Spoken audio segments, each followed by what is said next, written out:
What happened at a wedding that let you know the marriage would fail? My cousin Jan's wedding was basically just a preamble to an elaborate dance of divorce that we all knew was coming from the moment the engagement began.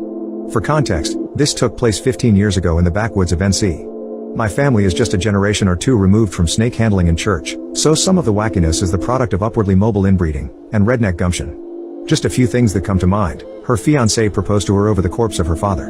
He was over with the family watching TV when Jan's dad collapsed on the floor. He died before emergency services arrived. Her boyfriend grabbed her hands as she was sitting next to her father's body, pulled her up to her feet, and then asked her to marry him. He later said that he didn't want her to get away.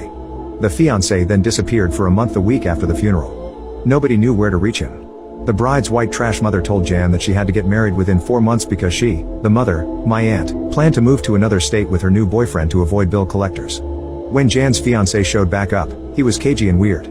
Eventually, it came out that he'd been living with his ex-girlfriend because she insisted that he had to give her a month of his life, or she'd take him to court for child support that he was supposed to be paying on their infant son, but had never paid.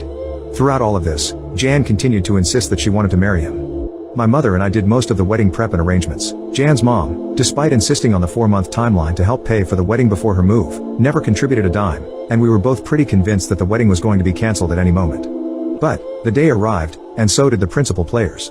At the wedding itself, the groom walked around drinking PBR out of a massive travel thermos with a novelty straw, and told everyone who would listen that Jan was a good starter wife.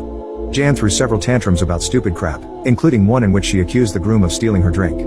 He told her she was a dumb whore, but it all worked out because then she found her drink. The groom pulled the ring off of Jan's finger during the reception and swallowed it as a joke. The groom picked a fight with his father because his dad had asked the ex-girlfriend to stay at home, and the groom had really wanted her to be there. Jan was in the dark about this invitation until the fight broke out. Shocking precisely nobody, except possibly Jan herself, they eventually did divorce. Eating the ring caused the groom some discomfort, so they had to cancel their honeymoon to the mountains so that he could go to the ER and get hospital-grade laxatives. They lost money on the cancellation and the ER visit, which they really didn't have to lose. That resulted in some immediate debt problems, and they lost the trailer they'd planned to rent when they couldn't come up with a deposit.